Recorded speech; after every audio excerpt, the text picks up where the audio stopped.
So, hello. If you're receiving this email or presentation, then you have obviously signed up for the GRASS grant or Grazing for Appalachian Sustainability, which is part of the USDA Partnership Climate-Smart Commodities grant that you've obviously showed some interest and have signed up for that. And so we are currently working on trying to get a few things put together and organized to finalize the rollout on the grant. And I know some of you have already signed up and have been signed up for a while. So we wanted to give you a little bit of information to let you know that we have not forgotten about you, and we're just trying to finalize a few things before we roll this grant out. I wanted to touch base with you just to let you know that we are still working on this and trying to finalize a few things. So we just wanted to give you a bit of a brief history about this project.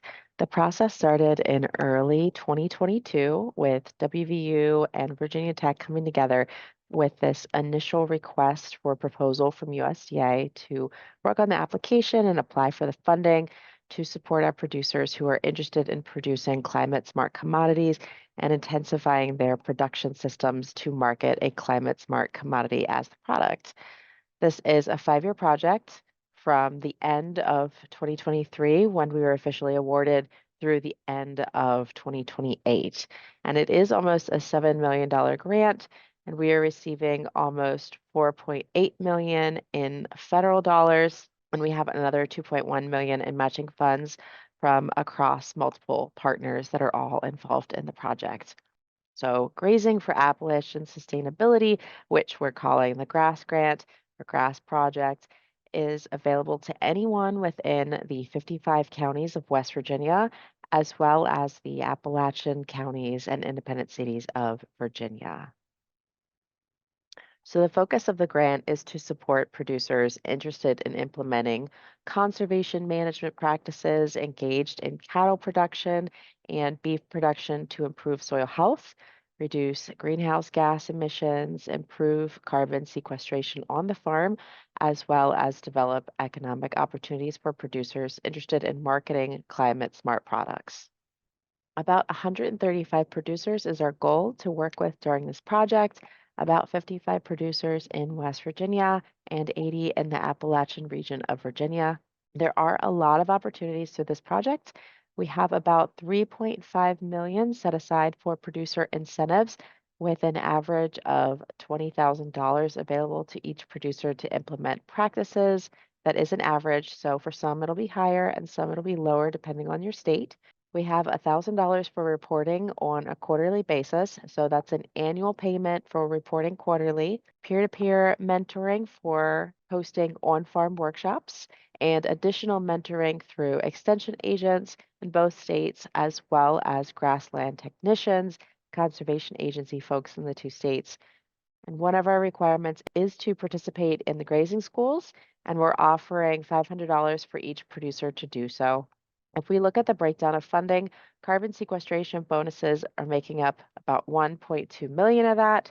We have 67,000 for the grazing schools, 675,000 to support required reporting, and 1.5 million as in-kind match, the majority of which will benefit producers in Virginia, and another 80,000 that will go towards on-farm field days where folks can share new ideas and things they've done to implement management strategies during the grant program. We also have marketing options for the project, which we'll go into more detail in a little bit, but we're cooperating with Hickory Nut Gap and Farmers United Cattle Company. When we look at the practices that we have involved in the project, we've got very similar to EQIP funding through NRCS, and the funds are coming from USDA, then is actually funneled through the university systems where it's going to be dispensed by the conservation agencies that are participating, the West Virginia Conservation Agency and also Virginia Department of Conservation and Recreation. Eligible practices are going to be silvopasture, fencing, that includes exclusion fencing, division fencing, pasture and hay production or planting, have frost seeding opportunities, also trying to increase warm and cool season grass production. And obviously we have an area that we have a lot of cool season grasses, but not necessarily a lot of warm season grasses. And so we're looking at trying to enhance the opportunities for warm season grasses in the two states as well. Prescribed grazing is also a practice that's going to be included in this. Prescribed grazing management plans are going to be required. We want folks to try to really start focusing on grass height to help reduce erosion and increase carbon sequestration. We also have some stockpiling opportunities available there. And that's another goal of this grant, is to really try to help our beef producers increase the number of grazing days and decrease the number of feeding days to hopefully help with economic opportunities in the future is there as well. Nutrient management is also going to be available in this project. We're giving folks the opportunity to try to do precision application, and nutrient management planning opportunities there are also available. Obviously, when we're talking about grazing, water is our most limiting factor there. And so we've got funding available for water facilities, trough. And obviously we have, with that watering facility, we also must have, whether livestock pipelines are going to be a part of that, as well as pumping plant systems, whether that be wells, or also we could be feeding off of ponds, et cetera. So a lot of opportunities there, several different practices we're going to have eligible for folks to participate in. Those are going to be based on a per acre basis, depending upon how many acres you actually enroll in the project. So when we move on to the marketing options, there are several options there. What is the definition of climate smart?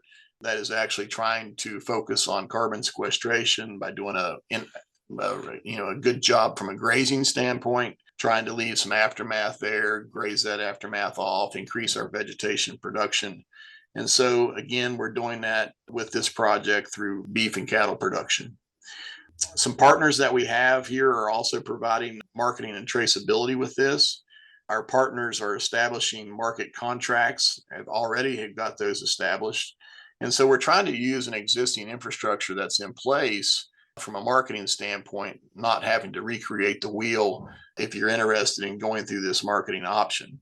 Again, you do not have to sell livestock through this program that through Farmers United or the other options there. You can actually do that yourself. We do have some funding available for product promotion if you're interested in trying to retail those products yourself. Just a little more background on Farmers United. They're providing around 16,000 head annually. That's kind of what they're looking for 2024 of grass-fed cattle for Hickory Nut Gap, Marksbury Farm Market, and Meyer All Natural Meats. And there's also some smaller producers that those folks work with through their marketing avenues. When we look at some of the production standards or the requirements that we're going to have to do from a producer standpoint to meet those requirements, really, we've got a lot of different marketing options there available through this grant, working with Farmers United and channeling livestock through Hickory Nut Gap, Marksbury, as well as Meyer. But there are some standards that we have to focus on. These animals have to be raised naturally. They have to be considered naturally produced with no hormones, antibiotics, or ionophores. An ionophore is basically Rumensin or Bovatec.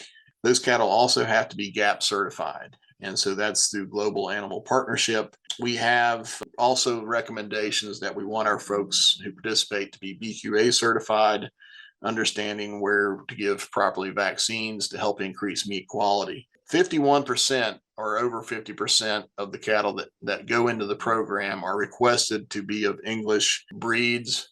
And basically what that means is Angus, Herefords, Shorthorns, those type animals fit really well into this program, mainly just from trying to increase the consumers' eating opportunities or the actual eating experiences by trying to increase that marbling in the ribeye and any other parts of the carcass. And so where do you fit from a producer standpoint? Basically, what we're trying to do with this program is to build small clusters within communities. And so what's really neat about this is if we look at on this particular slide, where do our stalkers and backgrounders fit in this?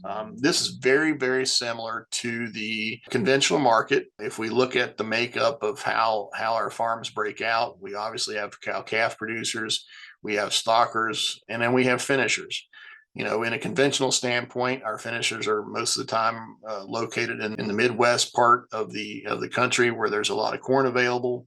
Well, in this situation, we're looking for opportunities to grass finish beef here in the East. And so if we look at the cow-calf opportunities, you can sell those calves to stocker growers that are participating within the program all the way through the slaughter process if you're interested in doing that. When we go to the stocker backgrounder category, contract grazing is paid to those backgrounders or custom grazers at 90 cents per pound gain from cattle that are weighing from 500 to 800 pounds. That is a really good incentive. When we look at the conventional market, oftentimes that number is around 45 cents or 50 cents per pound of gain. In this situation, those folks are paying 90 cents per pound of gain.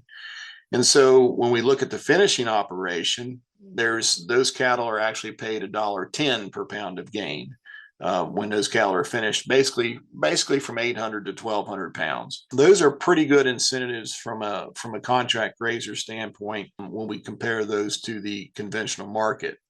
What was nice about this is if we can start building these opportunities within our communities, all that funding or all that additional revenue can be garnered within that community system. So if we can find pockets within the system that have those three entities, our cow-calf producers, stockers, and backgrounders and finishers, we actually decrease that transportation cost and keep all that revenue within the community itself. Moving on, if you are interested in this program, there are a few things. Obviously, you've already signed up through the Qualtrics QR code that we have had out and available. You'll have to enroll with your conservation district.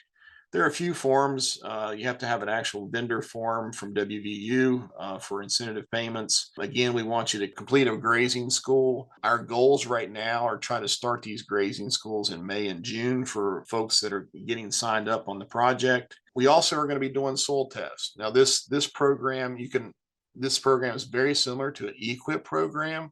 But what's a little bit different is we're actually doing soil tests for our producers that are participating in a baseline soil test to look at carbon levels, to look at organic matter levels. And then 5 years down the road, we're re-pulling those samples and see if we've actually made some progress trying to sequester carbon and build organic matter. That's really the whole key to this project. A couple other things that we have to look at is we're going to be doing some quarterly submittals of standards and requirements, practice standards that we're needing, reporting.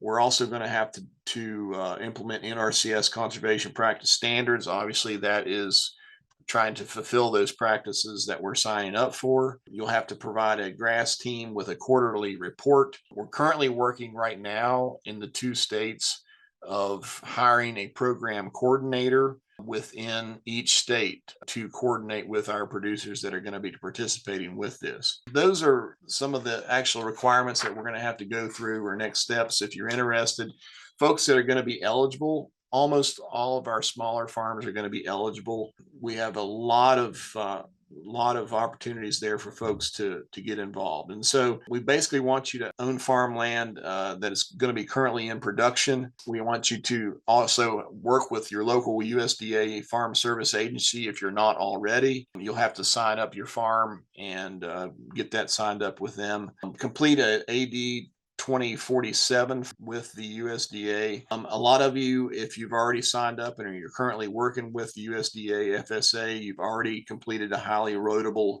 land or wetland conservation compliance form. You've already taken care of that. You have to certify also that you're not a foreign person or entity. That's probably already been done if you're currently working with FSA or your conservation agency or conservation and recreation service. You also have to be certified that you're not receiving funds from the same practices on the same acreage. So an example of that would be if you're signed up on an EQIP project, then you would not be eligible if you're having the same practices on the same acreage. You cannot duplicate that. But you can, if you're interested, if you wanted to do water development on this project and you're not signed up on that EQIP, obviously that would be okay to do that through this. You also have to work closely with our program coordinator in the state to try to help calculate carbon sequestration and implement those climate smart management practices that are going to be required. They're going to work closely using a particular program to help you do that. A W-9 is going to be required to be submitted. And it is going to take a little bit of time for you to work through some of these reporting, but we're going to work really closely with you on that.